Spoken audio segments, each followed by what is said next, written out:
A indústria naval, sem dúvida, um dos ambientes de trabalho mais complexos e com maior risco que existem no mundo.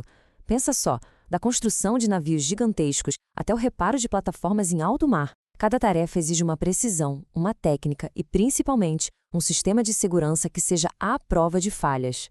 Pois é, essa é a grande pergunta para qualquer engenheiro, técnico de segurança ou gestor que atua nesse setor. E a resposta, a ferramenta estratégica para navegar por esses desafios, não é só um monte de papelada ou burocracia.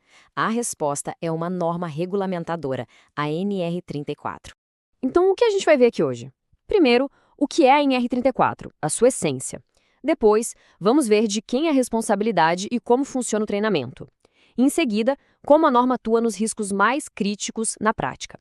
Vamos falar também das duas ferramentas documentais que são o coração da norma, a APR e a APT. E por fim, vamos entender que o objetivo de tudo isso vai muito além de simplesmente cumprir a lei. Ok, vamos começar do começo. Afinal, para que serve essa norma? Qual é o propósito central dela? Entender isso é o primeiro passo para construir uma operação realmente segura na indústria naval. Olha, o ponto-chave aqui é o seguinte: a NR34 existe porque os perigos no setor naval são muito específicos, muito únicos. A gente está falando de espaços confinados, risco de queda no mar, exposição a condições de tempo extremas. Por isso, ela cria uma regra do jogo própria, que vale desde os estaleiros em terra até as plataformas offshore, garantindo um padrão mínimo de segurança para todo mundo. Mas, não adianta ter a melhor regra do mundo no papel se as pessoas não a colocam em prática. É por isso que a NR34 foca muito no fator humano, definindo direitinho o papel e a responsabilidade de cada um. Isso cria uma corrente de responsabilidade que é essencial para a segurança funcionar de verdade.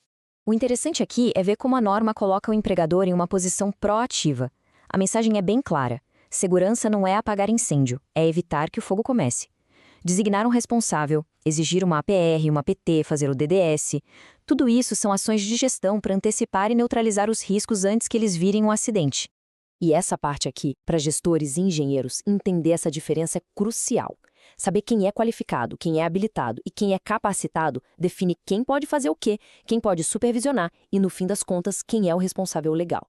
A NR34 cria essa hierarquia para garantir que a pessoa certa esteja na função certa, o que minimiza muito o risco de erro humano. Bom, com a base e os papéis definidos, vamos ver como a norma funciona lá no campo de batalha, onde o risco é mais alto. A NR34 não é nada genérica, ela dá procedimentos bem detalhados para as atividades mais perigosas. A norma é bem extensa. Então, em vez de passar por todas as regras, o que seria impossível, a gente vai focar em 3 exemplos clássicos de altíssimo risco que mostram bem a lógica e a profundidade da norma na prática. Trabalho a quente, uma das principais causas de incêndio e explosão na indústria. Olha só como a NR34 exige uma preparação super cuidadosa do ambiente. Medidas como a inspeção prévia da área, a proteção física contra faíscas, o controle de fumos, tudo isso transforma uma atividade de risco extremo em um processo controlado e gerenciado.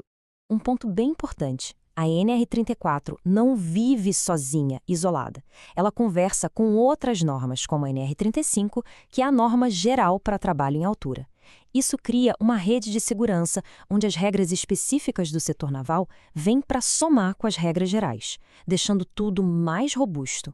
40 km por hora. Esse número pode parecer meio aleatório, né? Mas é um exemplo perfeito de como a norma é específica. Essa é a velocidade máxima do vento em que um trabalho em altura geralmente pode continuar. Ter um parâmetro claro assim tira a subjetividade da decisão e torna a ordem de parar um trabalho muito mais objetiva. No trabalho em altura, o foco da norma não é só em proteger quem está lá em cima, mas também quem está embaixo. O isolamento da área e a prevenção de queda de objetos são fundamentais. Ou seja, a proteção é sistêmica, pensando em todos que podem ser afetados por aquela atividade, direta ou indiretamente.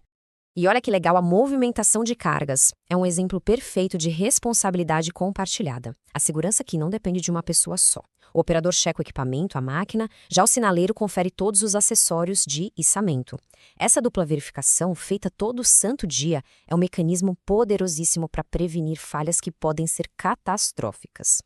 Agora, vamos falar dos documentos que são a espinha dorsal de todo esse processo. E pode parecer burocracia, mas acredite, a análise preliminar de risco e a permissão de trabalho são, na verdade, as ferramentas centrais para uma gestão de segurança que joga no ataque, que é proativa. A APR é o momento de pensar. É a hora em que a equipe se reúne, antes de qualquer trabalho começar, para planejar o jogo, antecipar o que pode dar errado. É um trabalho multidisciplinar que garante uma visão 360 graus dos perigos e define quais barreiras de proteção a gente precisa colocar em campo.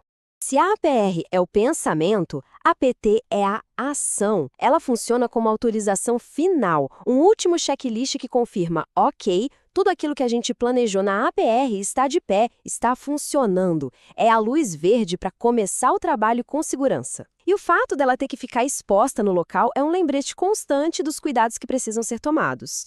E com isso, a gente chega ao ponto final, que talvez seja o mais importante de tudo. O grande objetivo da NR34 não é só criar uma lista de tarefas a serem cumpridas, é algo muito mais profundo. Essa frase, ela resume toda a filosofia por trás da NR34. Segurança tem que ser uma prática contínua, parte de cada tarefa, e não só um item para dar um check no papel. É sobre transformar o procedimento em um comportamento, em um hábito.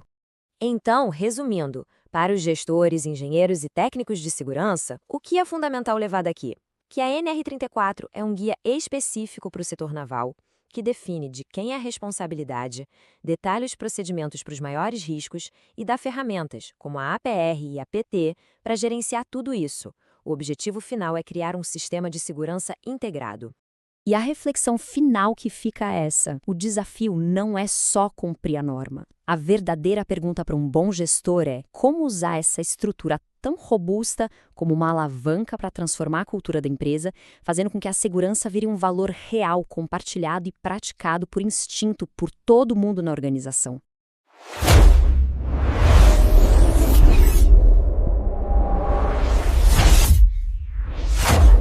Próximo passo. Se você gostou deste conteúdo, não se esqueça de comentar o que achou, deixar seu like e compartilhar com os amigos.